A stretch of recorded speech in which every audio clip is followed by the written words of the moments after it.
This goes back to a discussion we had last week about the groupthink in the NFL and how players are discussed, despite them having stats that lead you to believe that either A, there's just more parity in the league this year and your favorite quarterback is going to have at least one bad game, or B, you need to readjust how your measuring stick is measuring people because a lot of these stats aren't as egregious as you think for some, and they are worse for others. Touchdown to interception ratio here is really the crux of the argument.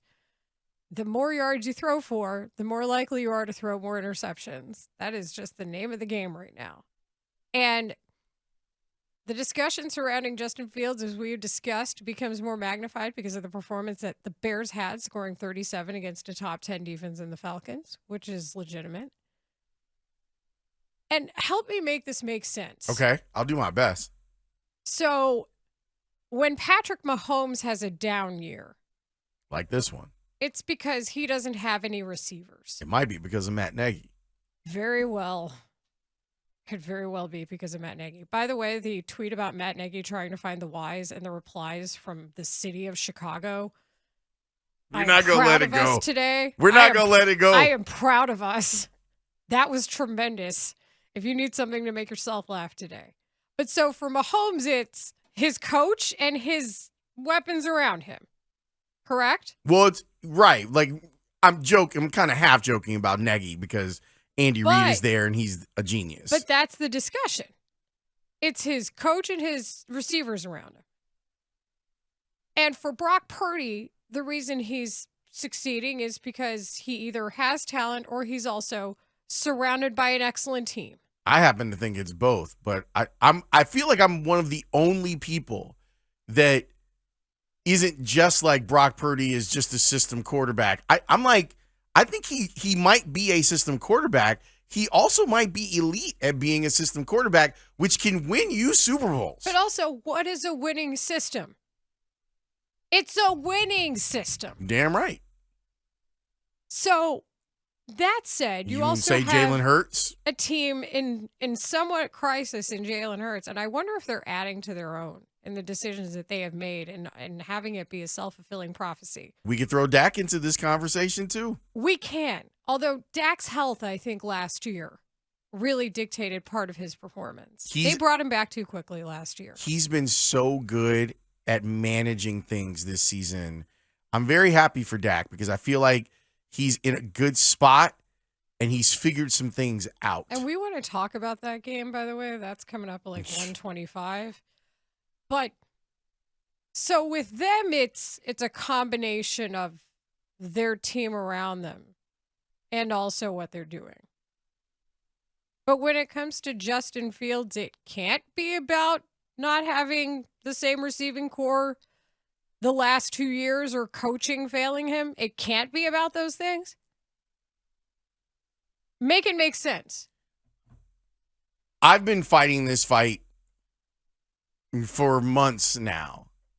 And look, not everything is going to fit. Like there isn't a one size fits all when it comes to watching quarterbacks. That's why, along with the Rahimi doctrine, one of the I don't know if this would be considered, the Holmes maneuver is a betting thing, but I have asked people, the assignment that I gave out to people was, I want you to pick a quarterback. I don't care who that quarterback is. You can still do it. You still got a whole nother week to do it. I want you to watch their game, not their highlights. I want you to watch their game like you're a fan of that team and that quarterback.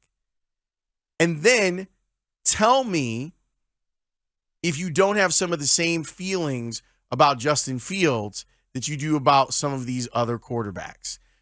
If you're watching those games and you say, oh, well, there's a throw that Josh Allen missed, or, oh, I can't believe that Dak missed on that one, or he didn't see that guy come open, or I can't believe that Brock Purdy didn't see McCaffrey streaking down the sidelines.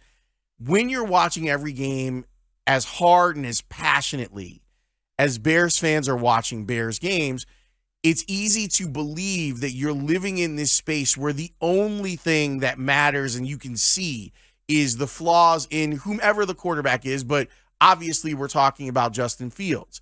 when you compare it to what quarterbacks look like around the league. If you watch Josh Allen every week, he will drive you crazy because it's similar to Justin where you go, oh my God, like that guy, if he wants to, could just lower his shoulder pads and run people over at the goal line. This Sunday's commentating quarterback, Tony Romo, also known for living and dying. Right. Like the last 2 minutes of a game, yeah, he'll give you a fourth quarterback, but he also might give the ball to the other team, which he did. If you're watching some of these guys, I guess to me, there's no perfect quarterback. I think Mahomes is as close to it as you're going to get.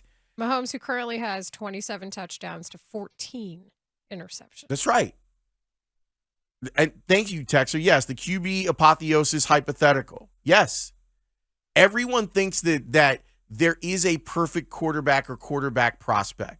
And it makes it so that you start chasing that, well, Justin isn't perfect. Therefore, he can't be better. Therefore, you can't win with him. And that to me is a really dangerous game to play. It's the prove me wrong.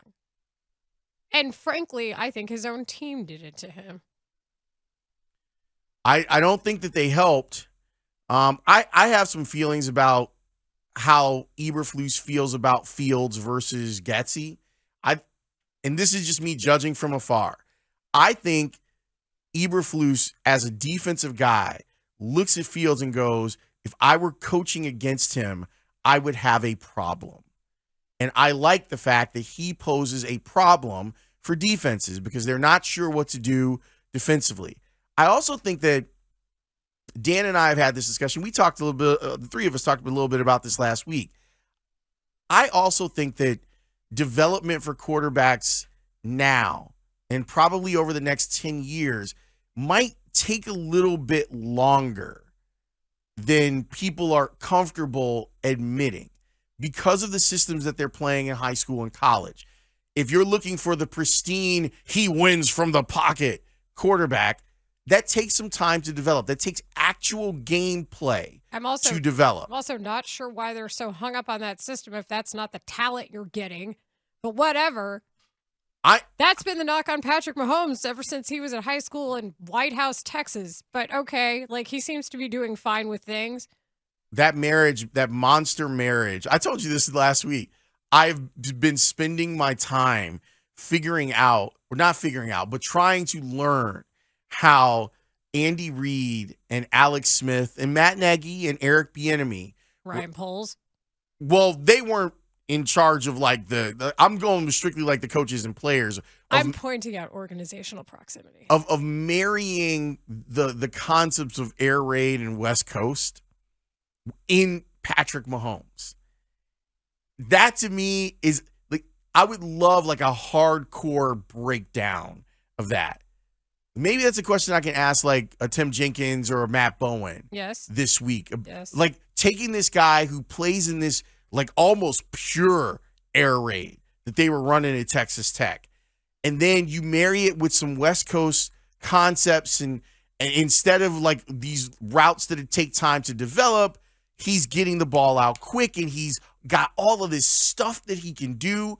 It's really fun to watch a coach say, hey, I got this thing that I do, and I know that stuff that you were doing, and I'm going to put it together, and we're going to make you a monster. Hey, Lamar, we got this thing that we know what you can do, so what we're going to do is we're going to tailor it so that the stuff that you do allows us to win games. And now Lamar is in a position to be a two-time MVP of this league. Quarterbacky enough for me. When people in the summer were telling you that Lamar was trash and that no one wanted him because he doesn't win from the pocket. A couple things. Number one, talent dictates how you marry your scheme. Talent. Tyreek Hill dictated how you put all that together. True. That's my point. Like, that's what's so frustrating to me when I see coaches is talent should tell you how to use what you're doing. I don't understand why that gets superseded by so many other bad ideas. Number two, I looked at that game, the Miami-Baltimore game, as really the marquee game of the weekend. And Lamar Jackson told you exactly who he is. He didn't just rise to that occasion. He was the damn occasion. It's great when But again, how people are talking about him. And Yeah. I'll add this. In the NFL, where they gatekeep everything, They do. something tells me there are quite a few coaches who are not going to tell you how they would love to have Justin Fields run their offense. Because they're hoping they get him. Yep. When I heard you say that you wanted to kind of go in deep about NFL hypocrisy as it pertains to Fields, I thought for sure you were going to be like, the calls he's not getting when he gets hit, because it continues to happen week after week after week. We've been saying that for years. And we've been talking to Mike Florio about it for years. And they always say, well, he's a runner. Protect the quarterback. You've decided that that's your priority. I don't care what he's doing. Like that play at the end of the half against Cleveland is so egregious. The swing at the head. What are we doing Guy here? gets slapped in the helmet. And don't tell me that owners don't lobby for their players in the offseason. Have you heard of a competition committee? You have. You just haven't heard of the Bears being a part of it. Somebody's got to speak up here that isn't just him. 630 texter, why did that game not get flexed? The Bears-Packers? Because Bills-Dolphins is for the division. So that's the Sunday night game. But the fact that Bears-Packers is a 325 game. That's crazy to me. And it gets the number one CBS team. That's Nance and Romo who's calling the game on Sunday. Predict this, Tony. It's a big deal. It's a big deal. And the Bears have the opportunity to keep the Packers out of the playoffs. They still had a chance. If you didn't know this. The Packers, if the Bears beat the Packers, there's still a chance, but it requires some real alchemy. Yes. Like what needed to happen for the Bears. Going into the Sunday night game, the Bears were still alive to make the playoffs. What they needed was the Packers and Vikings to tie. That was what they needed to stay alive for one more week, because then theoretically those teams are 7, 8-1. Wait, no, 7, 9-1 at the end of the season, and the Bears could go ahead of them at 8-9 if you won the game against Green Bay.